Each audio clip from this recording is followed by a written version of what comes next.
안녕하세요. 21년 2학기 공학의 도전과 미래를 수강하는 의공학부 16학번 김정열입니다.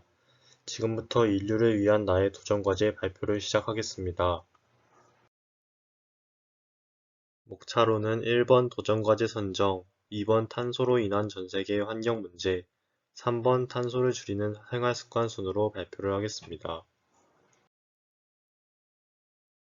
도전과제 선정입니다. 저는 일상에서 탄소 배출을 줄일 수 있는 방법이나 생활 습관에 대해서 조사하고 실천하는 것을 인류를 위한 나의 도전 과제로 선정하였습니다. 공학의 도전과 미래 과목을 수강하면서 지구의 다양한 자원과 에너지에 대해 알게 되었습니다. 그중 가장 기억에 남는 강의는 탄소에 관한 강의였습니다. 탄소 배출의 관리는 곧 지구 환경의 미래와 직결되는 중대한 문제이기 때문에 저의 일상생활에서 탄소 배출을 줄이는 방법이 무엇인지 알아보고 실천하고 싶어서 이 과제를 선정하게 되었습니다. 탄소로 인한 전 세계의 환경 문제입니다. 탄소로 인한 전 세계의 환경 문제에는 매우 다양하고 심각한 문제들이 있지만 대표적으로 지구온난화, 오존층 파괴, 산성비가 있습니다. 지구온난화는 지구의 평균 지표면 기온이 상승하는 것으로 폭염, 폭우, 홍수, 빙하의 감소 등의 다양한 문제를 야기하고 있습니다. 오존층 파괴는 지상으로부터 15에서 30km 높이의 성층권에 있는 오존층의 오존이 파괴되어 그 밀도가 낮아지는 현상입니다. 지구에 도달하는 자외선이 많아져 피부암, 백내장, 면역결핍증 등을 유발합니다. 산성비는 수소이온 농도가 5.6 미만인 비입니다. 산성비가 내리면 물고기의 알이 부화하지 못하고 토양 속의 미생물과 효소 등이 제 역할을 못하는 등 식물, 물고기, 토양 등에 심각한 악영향을 미칩니다. 이렇듯 탄소 배출은 인류를 포함한 지구의 생명체들의 건강과 환경에 직결되는 매우 중대한 사항입니다. 탄소를 줄이는 생활습관입니다. 먼저 탄소를 줄이는 생활습관 중 가정에서 실천할 수 있는 가정 내 탄소 배출원의 사용량을 줄이는 방법에 대해서 알아보겠습니다.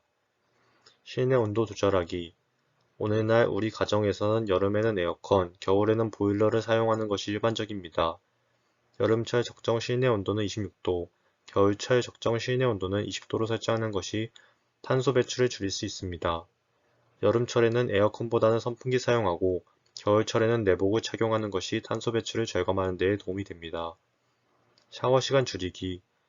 샤워 한 번에 사용되는 평균 물의 양은 약 135리터로 샤워 시간을 5분 줄이면 하루 약 54리터의 물 절약이 가능하며 1년간 19,710리터의 물을 절약할 수 있습니다. 그리고 수돗물을 만들 때 발생하는 연간 6.6kg의 이산화탄소도 줄일 수 있습니다. 적은 물줄기가 세게 나오는 절수형 샤워기를 이용하면 1분당 7리터 정도의 물만 사용해 상당량의 물을 추가로 절약할 수 있습니다. 사용하지 않는 플러그 빼놓기.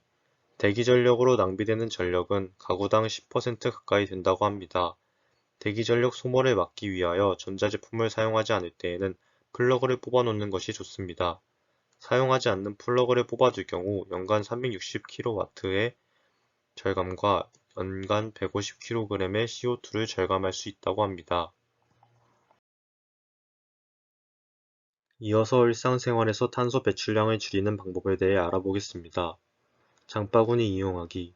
버려진 비닐봉지는 소각 시 심각한 오염물질이 발생하여 매립하여도 분해되기까지 최대 1000년의 시간이 소요됩니다. 우리가 일주일에 한 번 비닐봉지 대신 장바구니를 사용한다면 1년간 52장의 비닐봉지를 줄일 수 있습니다.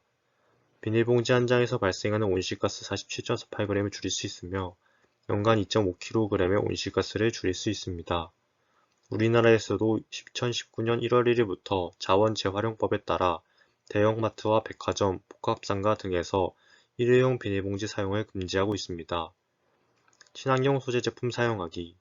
전 세계 플라스틱의 99%는 화석연료로 만들어지고 나머지 1%는 바이오 기반입니다. 플라스틱 생산에는 엄청난 양의 화석연료가 소비됩니다. 세계 총 석유 생산량의 8에서 10%가 플라스틱 제조에 사용되는 것으로 추정되는데 이는 완성된 제품을 운반하고 보관하는 데 필요한 에너지는 포함되지 않은 수치입니다. 전체 플라스틱의 약 40%는 한 번만 사용되는 일회용 플라스틱입니다. 기후 위기를 막기 위한 이산화탄소 배출 최대치를 계산한 탄소 예산에 따르면 2050년까지 플라스틱 산업은 탄소 예산의 최소 10에서 13%를 차지합니다. 즉, 기후위기의 최소 10%가 플라스틱의 생산과 소비 때문입니다.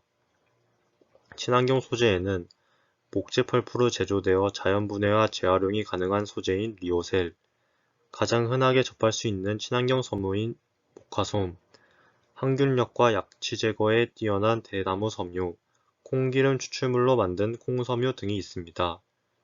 우리의 일상에서 플라스틱 대신 친환경 소재 제품을 사용하는 노력이 필요합니다. 쓰레기 줄이기. 폐기물 처리를 위한 가장 일반적인 해결책 중 하나는 쓰레기를 태우는 소각입니다. 소각은 눈에 보이는 쓰레기를 쉽게 사라지게 만드는 것처럼 보이고 소각에서 나오는 에너지를 이용한다고 일각에서는 친환경 혹은 재활용이라고 하기도 합니다. 그러나 쓰레기 1톤이 연소될 때마다 약 1.1톤의 이산화탄소가 대기로 방출되어 온실가스 배출에 기여합니다. 눈에 보이는 폐기물 문제를 태워서 치워버리면 단기적으로는 사라지는 것처럼 보이지만 장기적으로 보면 중대한 기후변화와 환경오염을 가져옵니다. 게다가 폐기물 소각으로 생산되는 에너지의 탄소 집약도는 전력 생산으로 인한 탄소 집약도의 약 2배나 많은 탄소를 배출합니다. 평소 사용하는 제품이 친환경 소재인지 재활용이 가능한지를 따지기 이전에 절대적인 쓰레기의 양을 줄이는 것이 가장 중요합니다. 대중교통 이용하기. 2019년 기준 대한민국에 등록된 자동차의 수는 2,368만 대입니다. 국민 2명 중 1명은 차를 가지고 있는 셈입니다. 이렇게 많은 차들이 배출하는 배기가스 안에는 이산화탄소가 포함되어 있습니다. 승용차가 1km를 달릴 때마다 평균 140g 정도의 이산화탄소가 배출되고 승합차나 화물차의 경우는 200g이 넘습니다. 승용차 하루 평균 주행거리는 약 38km로 1년으로 따지면 14,000km 정도입니다. 1년에 승용차 한 대당 이산화탄소를 약 2톤 배출하는 것입니다. 대중교통을 이용하면 탄소 배출량을 획기적으로 줄일 수 있습니다. 친환경 대중교통인 지하철의 경우 동일거리 운행 시 승용차에 비해 약 0.7% 수준의 탄소를 배출합니다. 대중교통을 이용하기 애매한 거리는 도보나 자전거를 이용하면 탄소 배출 절감은 물론 건강까지 챙길 수 있습니다. 숲을 보호하기. 현재 산림 생태계에 저장되어 있는 탄소량은 5,500억 톤 정도이고 매년 대기와 교환되는 광합성량은 1,200억 톤으로 저장량의 22% 정도가 교환되고 있습니다. 산림 생태계는 지구 탄소 순환에 있어서 매우 중요하고 민감한 작용을 합니다. 광합성량의 50% 정도는 호흡으로 배출되며 나머지는 유기물 분해 및 산불 등으로 다시 공기 중으로 배출되거나 산림에 축적되는데 이러한 탄소의 양은 약 20에서 30억 톤입니다. 산림은 온실가스를 흡수 저장하고 다시 배출하는 과정으로 지구 기후 시스템에 영향을 주는 동시에 지구의 물순환 과정도 조절함으로써 에너지 분배에 영향을 미치고 결국 지구의 기후 상태에 영향을 주는 중요한 역할을 합니다.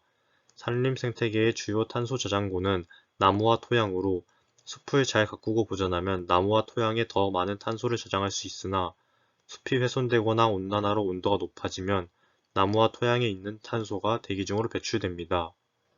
지구온난화와 기후변화에 대응하기 위해서는 우선 산림의 훼손 및 타용도로의 변경을 억제하여야 하며 산불이나 산사태와 같은 산림재해는 예방하도록 노력해야 합니다. 텀블러 사용하기. 종이컵과 같은 일회용품은 나무를 베어 만듭니다. 환경부에 따르면 국내 일회용 컵 사용량은 연간 약 260억 개라고 합니다. 일회용 종이컵 1톤을 만들기 위해서는 20년생 나무 20그루가 필요하다고 합니다. 이산화탄소를 흡수하고 산소를 배출하는 나무를 베어내는 것은 환경에 문제가 됩니다.